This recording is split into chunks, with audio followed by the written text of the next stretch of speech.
बिस्मिल्लाहिर्रहमानिर्रहीम। मैं अपनी वीडियोस को ख़ुद भी देखता हूँ और जब मैं देखता हूँ तो मुझे या तो प्राउड फील होता है कि हाँ मैंने काफ़ी अच्छा बोला है या मैंने जो इन्फॉर्मेशन है वो कुछ बेहतर दी लोगों को, और कभी मुझे गुस्सा आता है कि मैं समटाइम कुछ या तो गलत बोल जाता हूँ या मैं उतना नहीं समझा पाता या उस तरह से एक्सप्लेन नहीं कर पाता जैसे कि होना चाहिए या मैं कर सकता हूँ।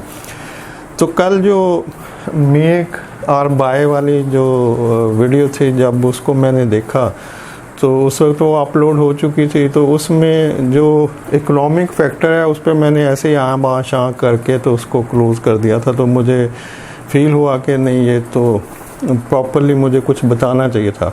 बेसिकली इकोनॉमिक फैक्टर जो है वो कुछ पॉइंट्स के ऊपर बेस कर रहा होता है उस कंट्री की जो पॉलिटिकल स्टेबिलिटी है कि वो किस टाइप की है। जैसे अगर उसमें सोशलिस्ट कोई निज़ाम चल रहा है, जैसे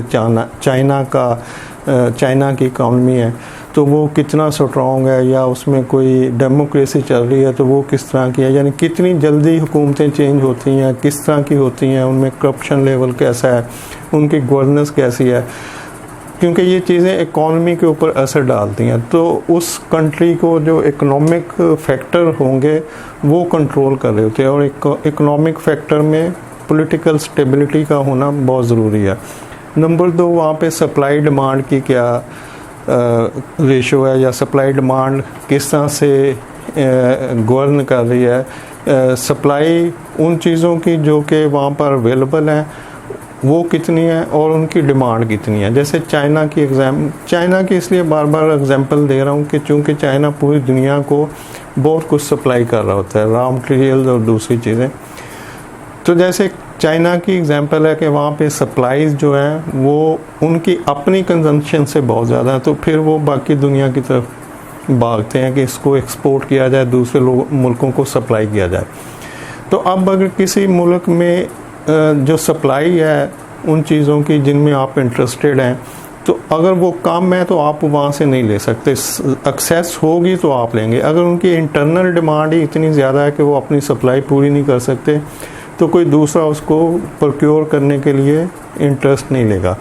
तो डिमांड और सप्लाई जो उस आइटम की जिसमें आप इंटरेस्टेड हैं, जिसको आप मेक और बाय में लेना चाह रहे हैं, जिस आइटम के मतलब आप मेक और बाय का डिसीजन लेना चाह रहे हैं, तो उस आइटम के लिए किस किस कंट्री में जहाँ पे आप जा सकते हैं वहाँ पे डिमांड सप्लाई की क्या पोजीशन है। नंबर 1, आप वहाँ की पॉलिटिकल स्टेबिलिटी को देखेंगे, वहाँ पे पॉलिटिकल हालात किस तरह के हैं, और नंबर 2, आप उसकी डिमांड सप्लाई उस आइटम की उसको देखेंगे, और डिमांड सप्लाई भी इकोनॉमिक फैक्टर के अंदर एक काउंट होती है। और नंबर 3, उस कंट्री का इंटरेस्ट रेट क्या होगा। इकोनॉमिक फैक्टर में इंटरेस्ट रेट भी इन्वॉल्व होता है, क्योंकि किसी भी बिज़नेस को रन करने के लिए मोस्टली बिज़नेस बैंक फाइनेंसिंग के ऊपर चल रहे होते हैं। तो अगर इंटरेस्ट रेट ज़्यादा होगा तो इसका मतलब कि लोग कम लोन ले रहे होंगे और बिज़नेस की ग्रोथ भी स्लो होगी। और अगर इंटरेस्ट रेट कम है तो वहाँ पे बिज़नेस की ग्रोथ ज़्यादा होगी। ज़्यादा बिज़नेस का मतलब कि गुड्स एंड सर्विसेज ज़्यादा अवेलेबल हैं, यानी सप्लाई ज़्यादा अवेलेबल है। सप्लाई ज़्यादा अवेलेबल का मतलब है कि लोग जो है वहाँ पे आ सकते हैं और वहाँ से ख़रीद सकते हैं, प्रोक्योर कर सकते हैं। और नेक्स्ट है इन्फ्लेशन रेट क्या है। इन्फ्लेशन रेट होता है कि चीज़ों की कीमतें कितनी जल्दी बढ़ रही हैं। जैसे अगर रैपिडली बढ़ रही होंगे, फॉर एग्जांपल पाकिस्तान में पेट्रोल की कीमत है, इलेक्ट्रिसिटी की कीमत है, या कुछ और फूड आइटम की कीमत आप देख सकते हैं कि अगर आज 100 रुपये है तो कल 110 होगी, फिर 2 दिन बाद 130 हो जाएगी, फिर 1 हफ्ते बाद 150 हो जाएगी। तो ये जो रैपिडली इंक्रीज़ होती है कीमतों में, ये इन्फ्लेशन की वजह से होती है। तो अगर इन्फ्लेशन नहीं होगा तो कीमतें एक स्टेबल पोजीशन पे होंगी, और नॉर्मल जो इन्फ्लेशन रेट होता है जिसको नॉर्मल समझा जाता है वो 2 to 3% एनुअल होता है। अगर कीमतें 2 से 3% के दरमियान सालाना बढ़ती हैं तो ये नॉर्मल है, अगर इससे ज़्यादा बढ़ती हैं तो फिर वो एबनॉर्मल है। तो इन्फ्लेशन रेट भी किसी इकोनॉमिक फैक्टर में एक अहम रोल है कि वहाँ पे इन्फ्लेशन रेट किस तरह का है। नेक्स्ट है exchange rate. Exchange rate currency का रेट होता है कि ये डॉलर के मुकाबले में उस मुल्क की करेंसी कितनी है।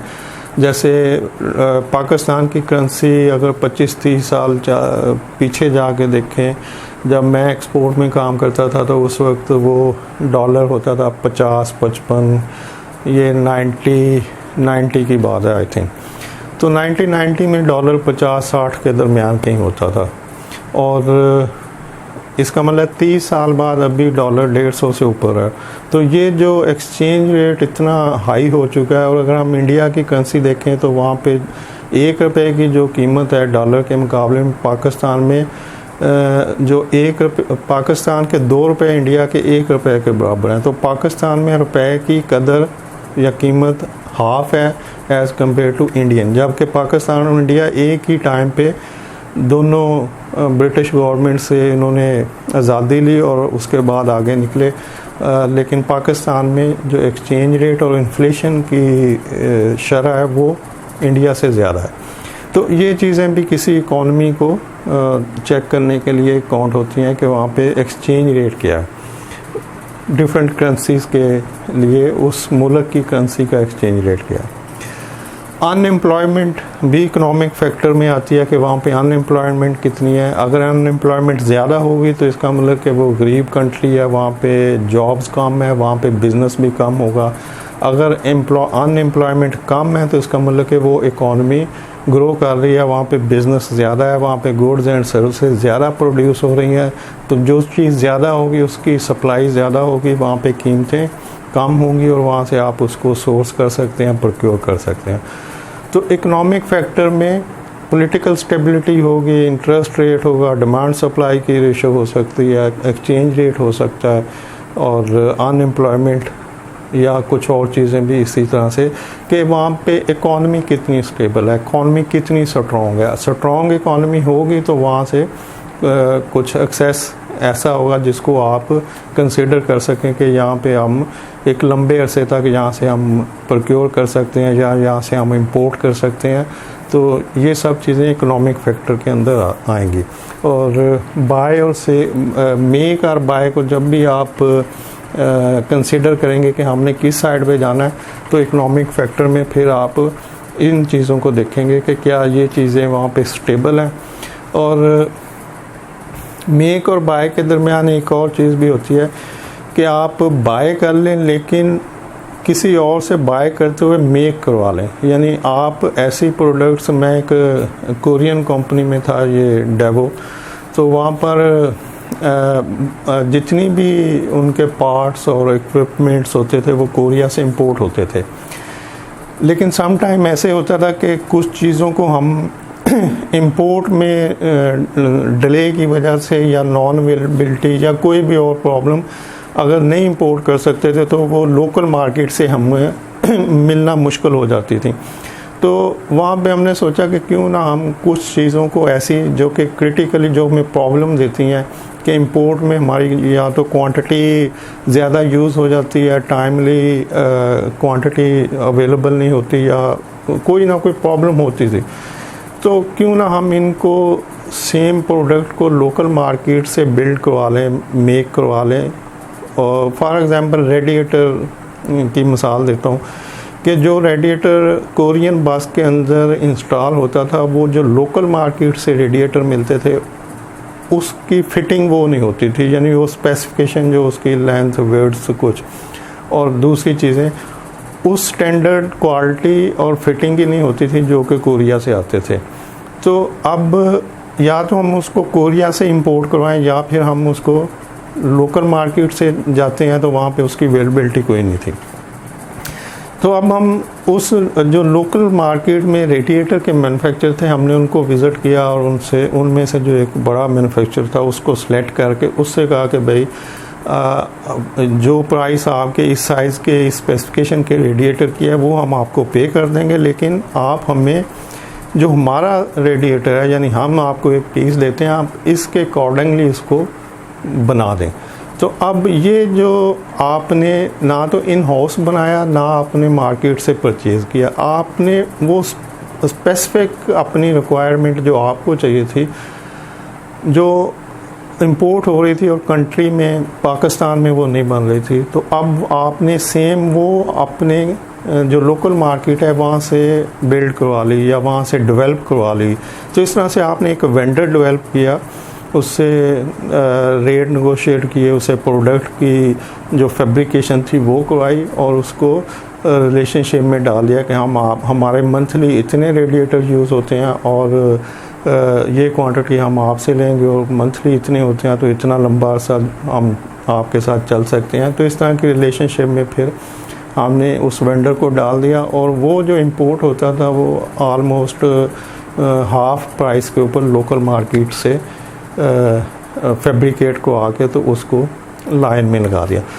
तो जब इस तरह से एक चीज़ हुई तो फिर ये आइडिया बाकी आइटम्स के ऊपर भी क्लिक हुआ कि कुछ और आइटम भी इसके अंदर ऐड की जाएं। सिलेंडर्स होते थे कुछ, मतलब फिर लास्ट ऐसी आइटम थी जो क्वांटिटी में ज़्यादा इंपोर्ट होती थी, उसकी अमाउंट भी काफ़ी होती थी। तो उन आइटम को अगर लोकल मार्केट से सेम कॉपी करवा लिया जाए उस स्टैंडर्ड और क्वालिटी का जो कि इंपोर्ट हो रहा है, तो उससे हमारी कॉस्ट भी कम हो जाती थी और हमें इंपोर्ट नहीं करनी पड़ती थी और टाइमली हम अपनी चीज़ों को लोकल मार्केट से अरेंज कर सकते थे। तो इस तरह से अब 3 कंडीशंस हो गई कि आप ये कर सकते हैं कि इन हाउस उसकी मैन्युफैक्चरिंग शुरू करते हैं आइटम की, अगर आपको वहाँ पे कॉस्ट सेविंग आ रही है।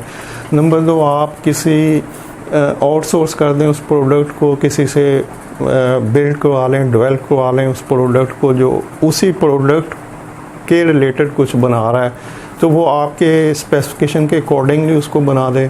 और नंबर 3, जो भी लोकल मार्केट में अवेलेबल है आप उसको परचेज़ कर लें लोकल मार्केट से। तो इस डिसीजन पे जाने के लिए आपको जिन चीज़ों की ज़रूरत है वो आपकी बिजनेस स्ट्रेटजीज़ है, रिस्क कितने इन्वॉल्व हैं दोनों साइडों के ऊपर, इकोनॉमिक फैक्टर क्या इन्वॉल्व होते हैं उस प्रोडक्ट को डिसीजन लेने में, कॉस्ट दोनों साइडों पे क्या आ रही है और बेनिफिट इस साइड पे क्या क्या इन्वॉल्व है।